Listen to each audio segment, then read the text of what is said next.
She dreams of drowning, but the water is velvet, not cold, not cruel, just familiar.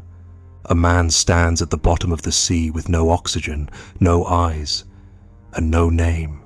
You've seen him, not in the dream in her glance when she thinks no one's watching, the way she touches her wrist when she lies, the way she says I'm fine while her fingers press into her thigh like a mother scolding a child. You thought she wanted truth. She doesn't.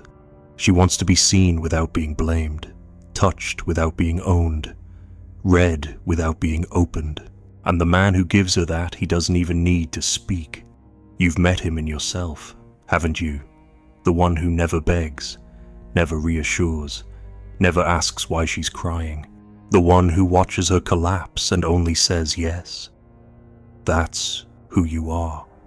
He understands what she won't admit. That guilt excites her. That shame comforts her. That pain makes her feel real. He never says this aloud. He lets her pretend it was her idea all along. If this whisper already knows, you let it echo. Like the video. Leave your shadow in the comments. Subscribe and stay near the silence. She doesn't want to be seen. She wants to be reflected by someone who never flinches at her filth. You do not see her. You never did. You saw the performance, the curated tremble of her smile, the elegance she borrowed from suffering. But beneath her poise is not a woman waiting to be rescued. It's a child hiding a broken doll behind her back, afraid you'll see what she did to it. She doesn't crave your attention. She craves your indifference to her dirt. She wants to be held by someone who notices the blood under her fingernails and kisses them anyway. Not out of mercy, out of recognition. She wants a mirror that doesn't correct her face, but one that distorts it into something even darker so she can finally exhale and say, "Ah, so I'm not the only one." Every woman you've tried to love broke down in your hands because you tried to fix her. You offered empathy like a priest offers confession, but she was never looking for forgiveness. She was testing you, testing whether your desire could survive the stain of her truth, whether you would stay when the masks fell, and what remained was raw, humiliating need. Most men run, not out of cowardice but out of purity. They want a clean woman. She is not clean, not the way they mean. The man she watches from the corner of her eye is not beautiful. He is not safe. He is not kind in the traditional sense. He is silent where others speak.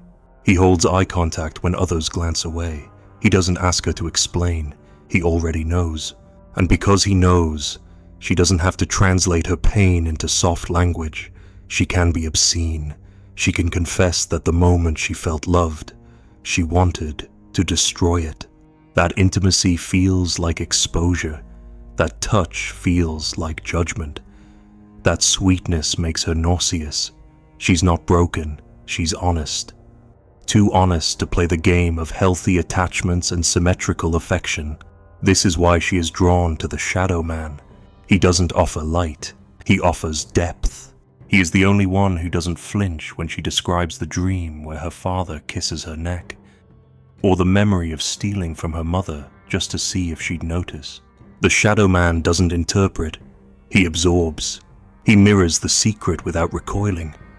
And in that space where no one is shamed, no one is saved, she finds something she has never known. Peace. You've mistaken strength for decency. You thought being good would make her open. It made her close. Your goodness felt like surveillance. Your kindness, a cage. You tried to understand her, but understanding requires distance. And she wanted your scent on her skin, not your theories in your mouth. The shadow man never tries to understand. He joins. He becomes the smell of wet leaves in her memory of childhood fear. He becomes the sound of her mother's door locking at night. He becomes the thing she was too ashamed to name, so she buried it beneath makeup and feminism and the phrase, "I'm independent now." But that thing is still there, still hungry, still sacred. She never needed you to see her clearly. She needed you to reflect her distortion back with devotion. She doesn't believe in clarity. Clarity is for people who are done suffering. She is not done. Her beauty is made of it. Her charm is the byproduct of survival. Her power lies in being misunderstood and worshipped anyway. You can tell she's testing you when she tells you her secrets too soon. That's not vulnerability. That's a trap to see if you'll panic, recoil, or worse, try to rescue her. She doesn't want your rescue. She wants your witness. She wants to look into your face and see her ruin reflected like a cathedral, not a hospital. The shadow man never says I understand. He says nothing, and that silence seduces her more than poetry ever could. You think silence is absence, but her body hears it as a challenge, a puzzle, a riddle with no answer. The more you give her peace, the more she stirs. But if you let her spiral, if you lean in and say nothing while her eyes search for judgment, then you become the thing she never had, a man who does not blink. Not at her lust, her rage, her jealousy, her shame. You become the one who gives her permission to stay monstrous. And that is all she's ever wanted, to remain monstrous, but not alone. So you wonder why she keeps returning to men who humiliate her, men who don't respond to her texts, men who forget her birthday. It is not because she lacks self-worth. It is because those men mirror the very chaos she was made in. They make her feel like herself. She associates cruelty with authenticity because love always came with fear in her house. Praise always had a price. A father's hug always came too late or too long. Now, the moment she feels warmth, she flinches, not because she doubts you, but because she remembers everything. To win her, you must lose her completely. Let go of every noble instinct. Let go of explaining, justifying, reacting. Let her be vulgar. Let her accuse you. Let her say, I hate you, with her pupils dilated, breathing heavy, as if hate is just love with the mask torn off. And when she turns away to test if you'll chase, don't. Let the silence chase her back. She doesn't want to be loved. She wants to be consumed. The difference is subtle, but it's everything. Love can be managed. Consumption cannot. Love obeys rules. Consumption burns the rules and eats the ashes.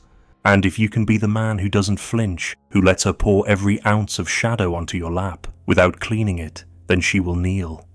Not out of submission, out of reverence. Because only one man becomes her God, the one who sees her hell and builds a home inside it. Let the others comfort her. Let them buy her flowers and write her long messages and tell her she's enough. You will sit in silence as she spins, cries, collapses and crawls. You will wait, not to fix her but to reflect her. And when she looks up and sees your face still unchanged, still calm, still present, she will feel for the first time that she is not alone in the dark. And if you vanish afterward, if you never return, she will grieve you like a myth, not because you gave her love, but because you gave her herself. She'll tell her friends you were toxic. She'll say you manipulated her. She'll convince herself that you were dangerous. But when she's alone, hand between her thighs or crying into her coat, she'll remember your silence, and it will haunt her. Because you didn't try to see her beauty, you saw her filth, and you stayed. That's why you were unforgettable, because you weren't afraid. And now you're the mirror she can't shatter. What she says she wants, and what she pulls from you, are never the same. And she punishes you for believing her words. You believed her when she said she wanted peace. That was your first mistake. You believed her when she said, I just want something healthy this time. You thought she meant it, and why wouldn't you? Her lips trembled when she said it. Her voice cracked. Her eyes watered at just the right syllable. But the body has its own tongue, and hers was already reaching for something else. You didn't notice. You were too proud of being the antidote to every man before you. The gentle one, the patient one, the safe one.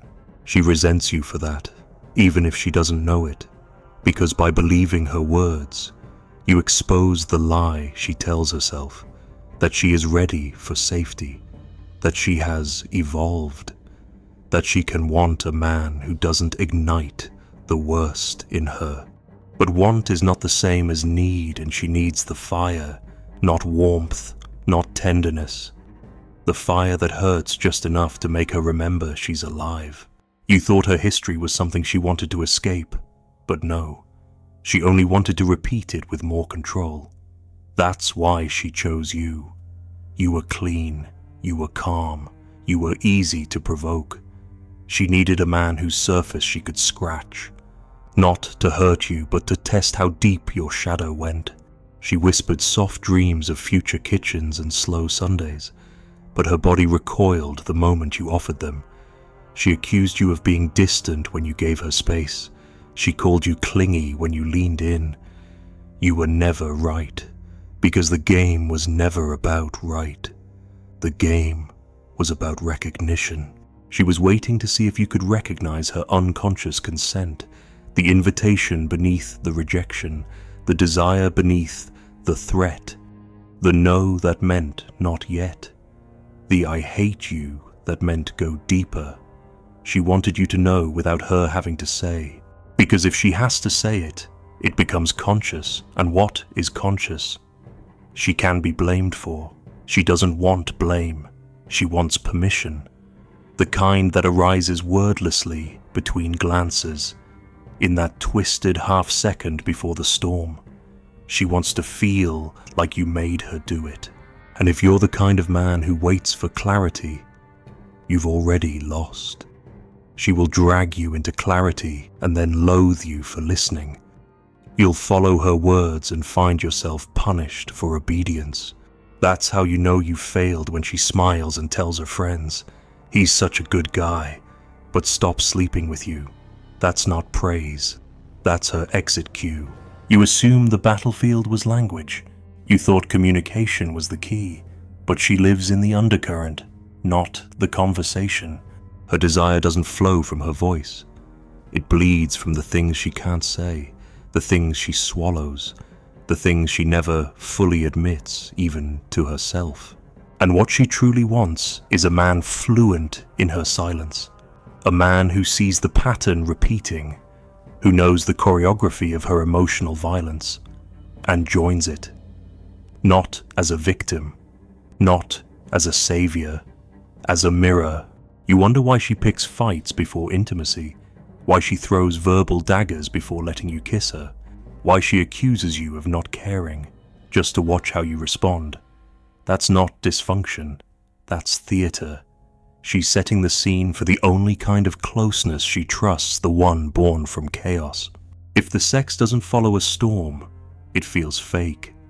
If the love isn't sharpened by cruelty, it feels dull. You called her dramatic, but that drama was the doorway, and you stood outside, confused, trying to calm her instead of entering. You tried to prove your stability. She wanted you to prove your possession. She wanted to feel owned, not like property, but like myth. She doesn't want to be your partner. She wants to be your haunting, the thing you lose sleep over, the voice you hear in the other room when no one is there. She doesn't want gentle mornings. She wants aftermaths, the kind of silence that can only come after madness. That's how she feels real. That's how she knows she mattered. And yet she will never say this, because the moment she does, it becomes corrupted. It enters the daylight and loses its edge. So she denies it. She builds a mask of feminism, self-respect, and logic. She writes journals about boundaries. She shares posts about red flags. But at night, in the presence of the shadow man, she forgets all of it. She obeys without asking. She moans without permission. She returns to the oldest language surrender. You don't need to choke her to dominate her. You just need to see what she doesn't dare admit. that she wants to be punished not cruelly, but ritualistically. She wants her guilt to be sanctified, her shame to be touched like an altar. And when you hesitate, when you pull back, worried about being a good man, she collapses inward. Not because she's hurt, because you've made her alone in her madness again. She hates the good man, because the good man makes her lie. The good man forces her to behave, but the shadow man lets her spiral. He lets her accuse him of things he didn't do and stays. He lets her slap him mid-argument and doesn't raise his voice. He doesn't retaliate. He doesn't flee. He doesn't moralize. He simply watches, unmoved, like an ancient god, waiting for her to see her reflection in the ashes, and then and only then she begins to trust. You think love should be mutual, balanced, even, but her deepest bond is not with the man who makes her feel equal. It's with the man who makes her feel exposed, because only when she feels seen in her filth, in her chaos, in her grotesque need, only then can she stop pretending. That's the core of her unconscious consent. She wants to be undone, but only by someone who will not flinch. So next time she accuses you of something absurd, don't defend, don't explain. Look at her, just look, not with anger, with certainty. Let your stillness say, I see what you're doing. And when she stumbles, confused by your lack of fear, come closer, not to comfort, to claim, not her body, her contradiction, her guilt, her secret wish to be overpowered in a way that absolves her of choosing it. If you can do that, she will never forget you, even if she walks away, even if she tells everyone you were controlling. You won't be her boyfriend. You'll be the template, the wound that made her honest. Because in the end, she doesn't want a partner who mirrors what she says. She wants a shadow who reflects what she hides. And if you believe her words, if you treat her like her surface, she will abandon you, like she abandons every mask once it gets too tight. But if you speak her language before it leaves her throat, if you say I know before she confesses, if you touch her darkness before she weaponizes it, you'll become the only man she trusts. Not because you were good, because you were inevitable. She longs for a man she can hate so she can finally be devoured without guilt. She calls you controlling, but she picks your shirt when you go out. She calls you toxic, but her breath shortens when your voice lowers. She accuses you of playing mind games, yet she only craves you when you disappear. That contradiction, that tightrope between repulsion and obsession is not accidental. It is the theater of her wound, the reenactment of a hunger too old to name and too sacred to admit. She is not looking for love. She is searching for the forbidden father, the man who is both danger and home. He exists in every nightmare she has when she's feeling safe. The man who walks into the room and doesn't ask. The man who says her name with finality, not question. The man who doesn't wait for her consent, because he already owns the part of her that would resist. She was not raised to love that man. She was raised to fear him, but fear has always tasted like truth to her. Fear means it matters. Fear means this is real. And so she builds a world of nice men to protect herself from what she truly needs.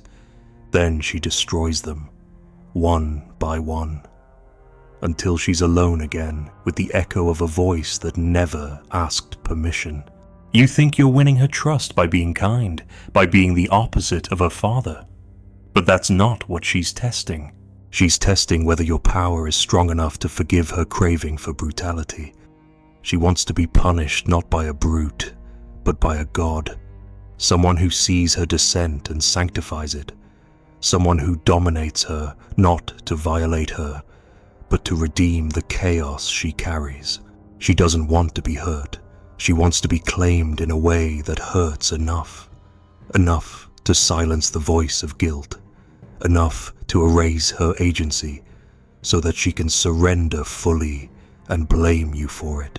This is the secret she'll never speak.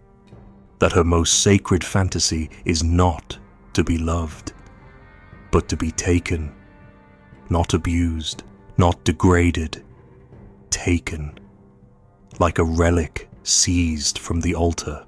She wants to be possessed in a way that makes her innocence obsolete. That way, she doesn't have to be responsible for wanting it. She can say, I couldn't stop him, and finally relax, finally breathe, finally allow the shame to fall from her shoulders like a silk robe and become something sacred again. She wants to lose herself not in the spiritual sense, but in the literal one. She wants to stop pretending she is a sovereign island. She wants to be a continent divided by war and occupied. You fear becoming that man, the one she calls daddy under her breath, the one she shivers for and curses in the same breath. You fear her hatred, but that hatred is the gateway. It's how she loves most deeply. She's not like you. She doesn't separate love from pain. She braids them. She confuses them. She kneels to them. And the moment you ask for her trust, it dies. Because trust cannot be requested from a woman who is still reliving the moment her trust was betrayed by the man who raised her, ignored her, adored her, and vanished all at once. She tests you not to find comfort, but to find boundary. She wants to hate you, because if she can hate you, she can finally let go of the need to perform. She can be foul, rude, disobedient. She can spit in your face and know you won't flinch, because that's the paradox. She needs a man who lets her destroy him and remains not weak, not passive, still. You misunderstand this. You think hate is rejection, but to her, hate is safety. Hate is intimacy. Hate is the final wall before she collapses. If she can hate you and you stay, you become her father, the one who should have stayed, the one who should have seen her mess and said, I won't leave. And when you do, when you choose to absorb that venom without defending yourself, she softens, she melts, she becomes that little girl again, the one holding the ruined doll, praying someone won't scold her this time. You've heard her say, I'm afraid of being controlled. But look closer. She doesn't fear control. She fears the absence of control. She fears being with a man who has no backbone. She needs to resist you, to feel your dominance press against her defiance, not violently, firmly, the way a storm tests a mountain, not to destroy it, but to know it's real. She is not testing your love. She is testing your will. So when she calls you cruel, thank her. When she throws her wine across the room and sobs, you make me hate myself. Do not retreat. That's the moment you are closest to the origin, the moment when her mask is gone, and what remains is not evil, but wounded sanctity. Do not apologize. Do not comfort. Stand there. Let her scream. Let her accuse. Let her collapse in front of you. And do not move. That stillness, that refusal to explain yourself, that is what reconfigures her idea of manhood. Not your logic, not your words, your presence. She needs you to be the father who never ran, the father who saw her madness and stayed, the father who could say, without flinching, you are not too much, and mean it, not because he was kind, but because he knew her better than she knew herself. And when the silence falls, when she can no longer scream, no longer accuse, no longer pretend she's in control, you touch her. Not gently, not brutally, absolutely, like there was never a choice. Like your hands were written into her skin before she was born. Like your body is the answer to a question her mother never let her ask. She will hate you for this. At first, she will curse your name, call you manipulative, warn her friends. But in the night, she will dream of you, not because of what you did, but because of what you didn't do. You didn't run, you didn't flinch, you didn't apologize for being what she needed. The myth made flesh. The dangerous sacred father who arrived too late to save her but right on time to claim what remained. You cannot be her partner, not in the traditional sense. You must be her haunting, her prophecy, the man she can never bring to brunch, but always brings to bed. The man she resents for waking her and worships for never letting her sleep again. And if you truly understand her, you will never try to explain any of this. You will walk beside her as if this arrangement was always known. No labels, no titles, just the pulse beneath the lies, the way her breath quickens when you enter the room, the way she obeys before she realizes it, the way she forgives you for everything she swore she'd never tolerate. Because you were not chosen by her words, you were chosen by her shadow. And now, even if she leaves, even if she marries someone clean and soft and safe, she will carry you in her blood, as the man she could finally hate without fear. And in that hatred, she was finally free. She wears white at the wedding, but the veil is black underneath. No one notices. The guests applaud. The vows are said. But in her chest, another man stands at the altar silent, burning, uninvited. He never speaks. He never touches her. And yet, he owns her completely. She wonders if he still remembers her. You don't. You just wait. In the shadows, like a name never spoken aloud. Still, watching, unmoved there